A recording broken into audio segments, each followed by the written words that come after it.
钓鱼岛相信大家都不陌生，自古以来就是中国神圣而不可分割的领土。那么这座岛屿究竟有多大呢？上面能住人吗？为什么一座小小的岛屿就会让日本迫不及待地据为己有呢？并且关注一下钓鱼岛的面积有多大，上面都有啥？观众老爷们好，本视频客观真实，请大家放心观看，我将用人人能听懂的方式为您解读。老板，大家点赞的时候按住点赞，不要放手，就能触发超级赞。您的鼓励也是给我最大的动力，谢谢。钓鱼岛是中国的东海，面积 3.9 亿平方公里，大约有一个足球场大小，有5亿人口。但这只是钓鱼岛主教领岛的地区，钓鱼岛还有赤北嘴、黄尾南小岛和北小岛，其中最大的是黄尾鱼，最小的是赤尾鱼。如果你把这些附属岛屿加起来，它大约是 4.3 平方公里，比2个故宫太和殿的面积要小。中国有句话说，虽然麻雀很小，有各种各样的内脏，但你不能低估钓鱼岛的面积。它看起来很小，但地质学家认为它是东海的聚宝盆。那么钓鱼岛的宝藏是什么呢？从钓鱼岛的主导地位开始，钓鱼岛周围有800亿吨海底石油和天然气，如果把可能储存在周围岛屿上的油漆数量计算在内，钓鱼岛将拥有丰富的30至70亿吨石油和天然气资源。这些数据来自联合国亚洲经济委员会1968年的调查。今天石油勘探技术与上个世纪的中介相比，有了很大的飞跃。如果我们再次回到钓鱼岛进行勘探，我们会发现更多的石油资源吗？这也是不确定的。除了石油，钓鱼岛还有什么？别忘了岛的名字，既然它叫钓鱼岛，一定有鱼。钓鱼岛的渔业资源在中国东海海域排名第一，如鱼青、成飞鱼、黄鱼和带鱼，有无数的渔业资源可以捕获。如果你根据天堂崇拜所持有的一种鱼来计算，那么你在钓鱼岛吃鱼，1个月后就不会带太重的样本。所以1年后从钓鱼岛钓鱼，你能钓到多少鱼？我国提供的统计数字是15万吨，这些捕鱼量足以让我国在大城市吃上整整1年。但我们之前所说的只是钓鱼岛资源的冰山一角，别忘了钓鱼岛有4个大城市附属岛屿，每个附属岛屿都有自己的特色。例如最大的地区黄尾屿生产海鸟，因此被称为鸟岛。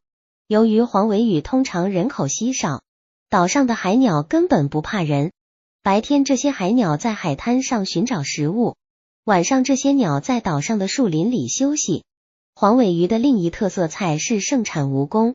据岛上的科学家称，在黄尾屿消失的蜈蚣有20到30厘米长，在阳光下攀爬时，它们的背部非常黑暗和明亮，这可能是一本很好的酿酒教材。但如果我们在家里看到这么大的蜈蚣，估计我们得先做一个窒息的实验。与黄尾和黄尾屿形成鲜明对比的是钓鱼岛的南小岛，白鸟不计其数，但南小岛甚至找不到海鸟的毛。原因是什么？如果我们想在钓鱼岛完成所有的特色菜，这就是所谓的东海聚宝盆，有 10% 的折扣，恐怕我们不能说足够1天。有人住在钓鱼岛吗？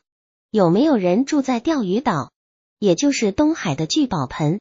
答案是肯定的，但是住在那里的人很少。早在宋朝在中国的时候，人们就开始住在钓鱼岛。当我们提到宋朝时，我们都会想到澶渊之盟和城下的健康支持。我认为宋朝是一个非常重视文学而忽视武术的王朝。然而当宋朝掌管钓鱼岛时，它充满了军事道德，这不亚于我们2个汉唐王朝。据宋代史料记载，迁岛7年即1171年，福建将军汪大猷出兵澎湖列岛，包括今天的钓鱼岛。这也是中国历史上居住在钓鱼岛的最早记录。当时为什么将军派军队去钓鱼岛？根据他的历史传记，当时岛上的居民经常被敌人袭击。我们不知道这位艺术家从哪里来。王大猷得知此事后，要求士兵在岛上扎营，以保护岛上居民的安全。这也是钓鱼岛最早的历史记录。这位姓王的将军也被称为驻钓鱼岛的第一人。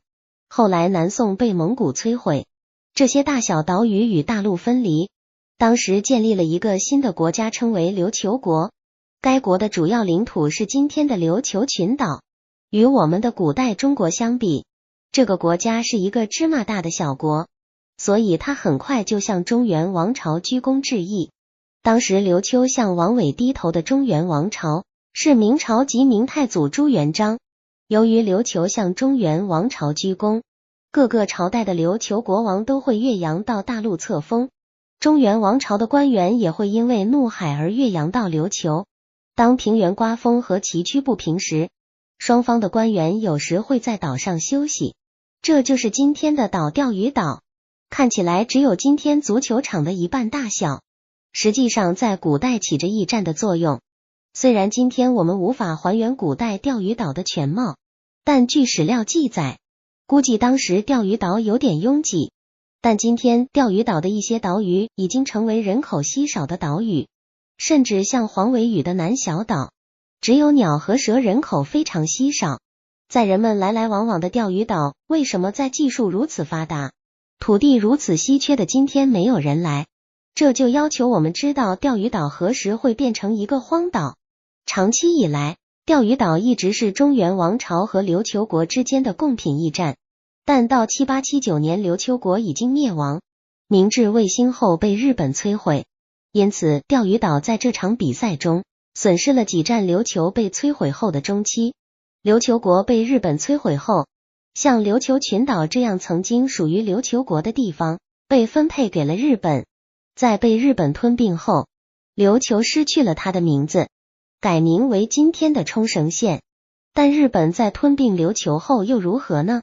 他的胃口仍然不满足，他的真正目标是琉球国背后的大人物，即后来在明朝继承朝贡国地位的大清国家。1894年甲午战争爆发了战争，大清的北洋水师大学被彻底消灭。后来他与大清签署了马关条约协议，在马关条约中，大清政府要求将其割让给日本台湾岛及其附属岛屿，这也将钓鱼岛让给了日本人。现在想一想，我不得不感叹，大清国真的腐败无能。从大清获得钓鱼岛后，日本如何管理那里？事实上，琉球国被摧毁后，钓鱼岛基本上没有人。日本占领钓鱼岛后，将钓鱼岛承包给了一位名叫甲贺的企业家。事实上，这个企业家不是很好，他能做生意，他粉碎了钓鱼岛周围的珊瑚礁，并建造了一个港口来停泊这艘船。通常他运送一些人、一些货物和一些淡水。他还在附近开了一家徐州加工厂，因为那里有工厂，许多工人和渔民可以住在这里。根据日本的数据，钓鱼岛99个家庭中有274人居住在钓鱼岛。但嘉禾经营的养鱼场在1940年左右几乎破产，因此他不得不拍拍屁股离开。从那以后，钓鱼岛的人越来越少了，慢慢的一些岛屿变成了荒岛，有蛇有鸟没有人。为什么钓鱼岛是中国不可分割的领土？正是因为在马关条约切断台湾附属岛屿之前，日本葡萄酒与大清签订了合同，所以日本今天有很好的理由。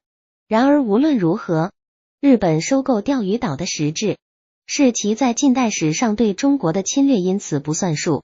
1943年第二次世界大战灭亡时，日本侵略者几乎完蛋了。中国、英国和美国开罗宣言当选时，明确要求日本将大清时期被中国占领的台湾和澎湖列岛附属岛屿归还中国，中国是这些岛屿的合法所有者。然而日本一直都比我小，不要放弃，不要哭，不要看棺材。1945年，中国、英国和美国再次要求归还中国土地，并要求日本迅速投降，这是历史上的波茨坦公告。但是日本呢，还是不听我们的。因此在波茨坦公告宣布后，不到半个月，广岛和长崎就吃了2颗原子弹。日本宣布无条件投降，并将这些岛屿归还中国。因此从第二个世界大战的角度来看，钓鱼岛是中国的固有领土，这不仅是中国一贯坚持的态度，也是国际正义的态度。那么，日本为什么敢于冒着遭到普遍谴责的风险，与中国和国际舆论对抗呢？这是因为钓鱼岛回归，中国是第二次世界大战胜利的历史，因此我们都知道日本对第二次世界大战的态度。有时有些人根本不反对战争，而是反对失败，他们总是想要钓鱼岛。这不仅是日本的领土古野心，也是他们对近100年来人类世界历史的态度。有时候一种态度比前一种野心更为重要，因为今天以联合国为中心的和平国际秩序，是以第二次世界大战的5个常任理事国为基础的，而日本不想自始至终承认这段历史。因此，无论是从民族的角度还是从道德的角度来看，我们都应该坚持守备。钓鱼岛是中国神圣不可分割的领土，它不仅是我们前辈留下的财富，也是一代人为了和平与安宁和平而做出的牺牲。好了，今天的内容就到这里，欢迎大家在下方评论区进行补充留言，给小编点个评论点个赞，我们下期不见不散。